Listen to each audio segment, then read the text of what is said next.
falling like flies. And instead of being like a net scum, flies on shit, I mean, they're falling off. Do flies ever fall off shit? No, I don't think so. And that's why there's so many net scum on the tit. That's a whole other story. I ought to give a seminar about that someday, but I won't.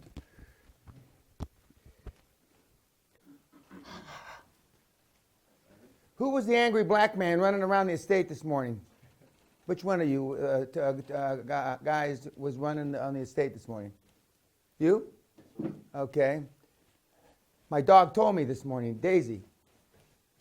The last black man that ran on the estate was the angry black man. And he just looks so natural with those dreadlocks, like he's running from the police or something. Oh, there used to be all kinds of stories. Racists all get in trouble. Why are there so many black hurdlers that are good? And I mean, why they're jumping over fences? And anyway, that's a whole. Okay. Good morning. Remind me tomorrow, not today, and I'm not going to do it on camera. I want to talk about taxes a little, because several of you have got a misconception about taxes. And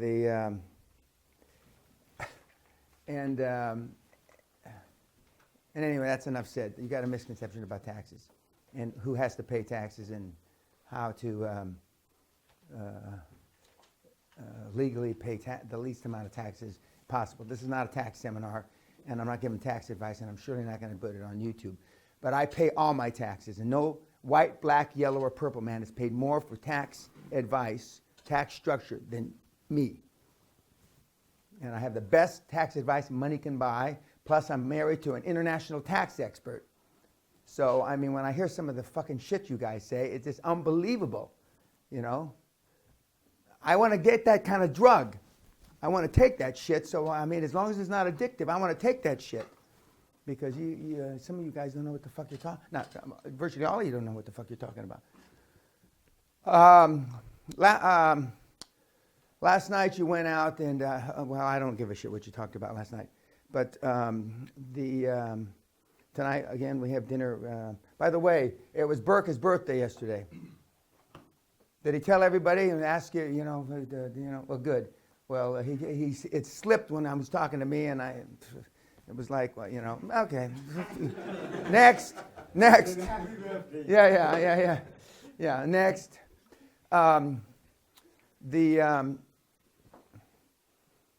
So we didn't see any movie last night. You did have homework, and we're not going to do the homework on YouTube. But even though you've the goals and affirmations, without even looking at them, I already know that you got to. I hate to give Grant Cardone a plug here, but you got to multiply them by 10, if not more. And again, as I said yesterday, it's easy to use words. We're going to have 10 times greater or whatever. Add a bunch of zeros. That's easy. It's easy to talk like that. But it's a motherfucker to do it. It's not just because it takes so much more effort and so much more focus and commitment and all those words that I've used for the last 5 days, 4 days, but it's because there's so much more involved on an emotional level. Because when you get to a certain stage, like I've had hundreds of people tell me, $1 billion, that's I want $1 billion or $1 billion company. They get a $50 million company and they go to sleep. 100 millions. 100 million, 10 millions, they go to sleep. And I'm not scoffing at 10 millions, and I'm mocking Dom, I'm sure you're watching this, but my Swiss former wealth banker, and you heard him, the way he says it, I love the way he says it, the way he runs that word out. He adds one syllable to it. But it's difficult. It's not impossible, though. It's very hard. And Jamie, in his own admission, he said why he believed he did the smaller acquisition. And one of you asked, well, is it the same for a $100 million acquisition? And before he answered, I said yes. And that's why the banks would rather, and the big investment banks and the big hedge funds, etc., would rather do a $500 million deal than a $50 million deal because it's about the same amount of work. In fact, in some respects, it's less work. I know that, you know, if you've never been there, that's hard to imagine. But, and as Jamie was saying when he was talking about the smaller deals, I think he went like this. The big accountants were just, oh, yeah, okay. You know, and then when he talked about 100 million, then they got excited. And that's been the same since I started doing these deals, you know, over 40 years ago. And and I don't like to just say it's the mindset, because it's more than that. It's, and again, the difference between the psychology of winning and the psychology of being a high performer, high performance person, is more than mindset. It's total immersion. It's a way of life. And the people that have been the most successful have, you know, totally immersed themselves in that way of life. From, you know, show me your friends, I'll show you your future, and all these things that we've talked about. I got one of my other deals for reality show was in touch late last night, and I because I don't know if they all watch this, so I'm going to tell you when we're off camera. But he had another idea, how to use my personality, and it's really the strength of my personality to build something that the public will buy. Because there's a lot of things that I could do, but whether the public will buy them or not, buy them meaning do advertising on the various networks, is a whole other story. And one of the things that, you know, you'll learn, and we spend about 30 minutes on marketing. And I know we have, you know, at least 8 or 10 marketing gurus in here, and I only spend 30 minutes on it because that's all it's worth. But when I spend those 30 minutes on it, and we're going to talk about the, you know, and I shot down, I think, 7 or 8 ideas amongst 3 of you yesterday. And I'm not poking fun at it, but I don't know what you were thinking when you came up with them, but I'm sure they made sense to you. But made sense to you based on your 5, 10, 9 years experience in life. And one of the benefits that I give is that I've been doing this a long time, and I've been dealing with high performers a long time. And several of the people that Shakir mentioned last night as examples of success, I trained. And I know how successful they are, contrary to what the public persona is. And, or at least I know 5 years old information. I don't know last week, but I know 5 years old information. Because their mentees come here. And the guys that used to be their media buyers come here. And they say, well, this is what their spend is really on media.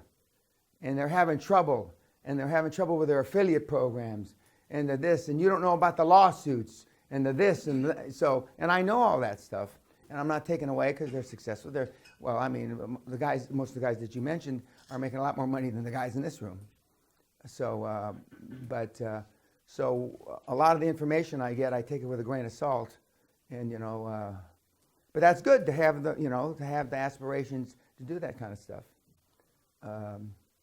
Any questions on mentoring? Because that's, you know, you get the right mentor. Again, it's never easy, but it's so much fucking easier. And if you get a mentor that really likes you,